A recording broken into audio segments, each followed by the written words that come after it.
Meneer de vice-eerste minister, dames en heren ministers, dames en heren. Ik open dit symposium met het dubbele genoegen u hier verenigd te zien en een onderwerp aan te snijden dat me bijzonder dierbaar is.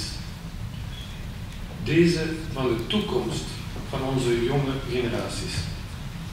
En meer specifiek de vraag naar hoe we het parcours naar werk voor onze jongeren kunnen verbeteren.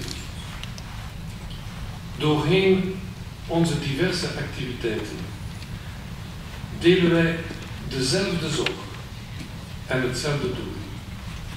Het onderwijs en de vorming van onze jonge generaties is een taak die wij als prioritair beschouwen. Maar deze taak is zo complex, ze leidt ons tot dermate vergaande reflecties, dat we soms de urgentie van miskennen. De jeugdwerkloosheid is nochtans een van de grootste problemen die zich stelt in de Europese Unie. De landen van Zuid-Europa hebben er uitermate onder te lijden. België is in minder mate getroffen. Maar de toestand is daarom niet minder onrustwekkend. Zeker in bepaalde delen van ons land. Ondanks de belangrijke middelen die worden geïnvesteerd in het onderwijs en de professionele vorming, ligt de gemiddelde werkloosheidsgraad voor jongeren in België op 23%. Ruim boven het OESO-gemiddelde van 15%. Erger nog, 160.000 jongeren bevinden zich in de situatie van niet. Zij die niet deelnemen aan het onderwijs of vorming, nog een job hebben. Mesdames et messieurs, au cours de mes entretiens avec de nombreux acteurs du terrain, j'ai pu constater que le lien entre le monde de l'enseignement et de la formation d'une part et celui de l'entreprise d'autre part méritait d'être renforcé.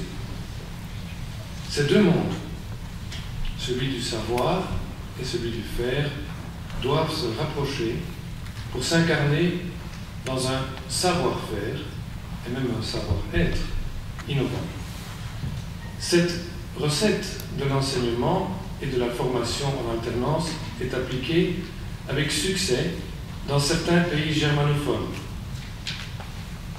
ainsi que dans notre propre communauté germanophone.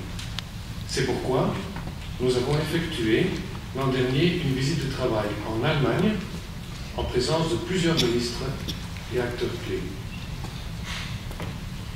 Je me réjouis de voir que chacun, dans le cadre de leurs compétences, les différents ministres responsables de l'enseignement, de la formation et de l'emploi, prennent des mesures en vue de valoriser l'enseignement qualifiant et en particulier de promouvoir l'enseignement et la formation en alternance dans une perspective d'excellence.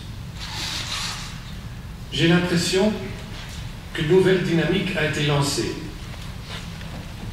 Le constat que l'enseignement ou la formation en alternance constitue un levier prometteur est aujourd'hui partagé par tous. J'ai le sentiment que la volonté existe réellement de faire de cet enseignement et de cette formation un pivot d'excellence dans notre pays. Dames en heren, bij wijze van inleiding tot dit symposium wil ik 3 bedenkingen met u delen, die me bij het opnemen van deze uitdaging belangrijk lijken.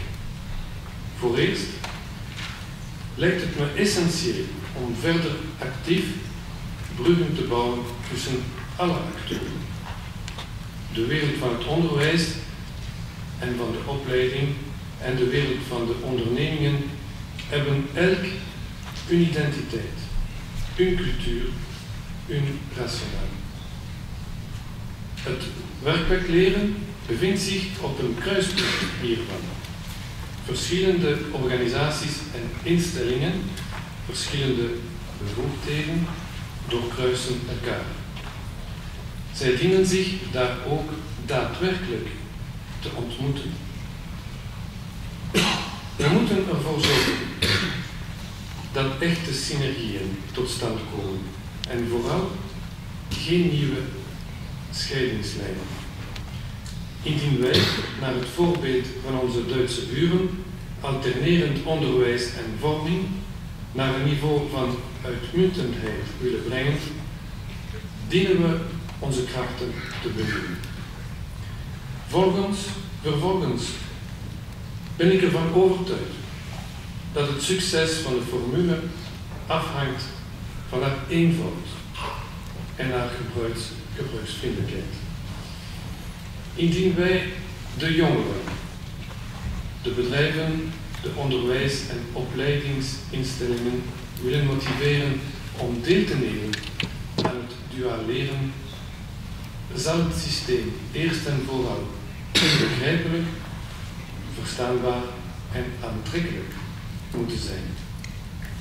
Enfin, c'est un troisième aspect que je voudrais mettre en évidence, le rôle des autorités publiques est de stimuler l'initiative et la créativité en responsabilisant les acteurs de terrain.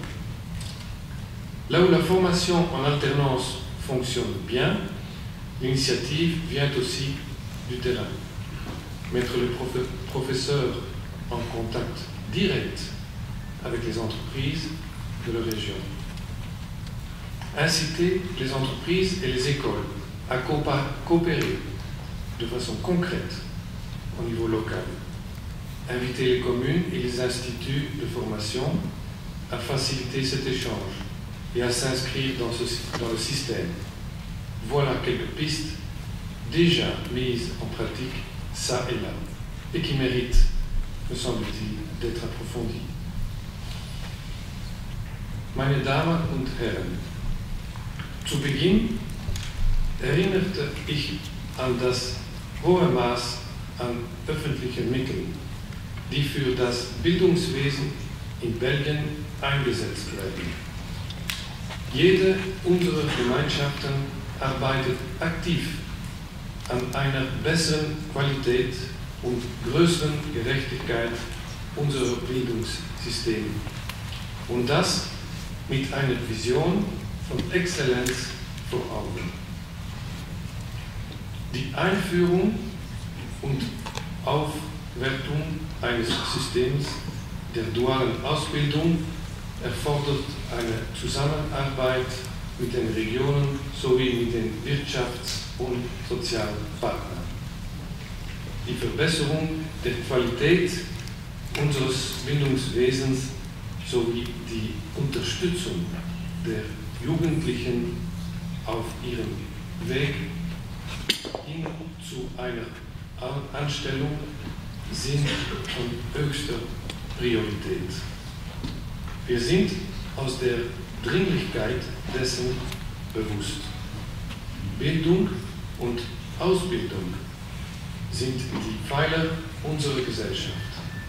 Dort werden Jugendliche zu Bürgern. Dort entdecken und festigen sie ihre Talente. Dort wird an der Zukunft unserer Gesellschaft und unseres Landes gebaut.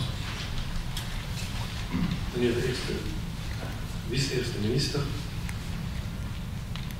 mesdames et messieurs les ministres, mesdames et messieurs, j'espère vivement que cette journée contribuera à créer de nouvelles convergences entre tous les acteurs. Je vous remercie pour votre participation et vous souhaite plein succès dans la poursuite de vos activités. Merci.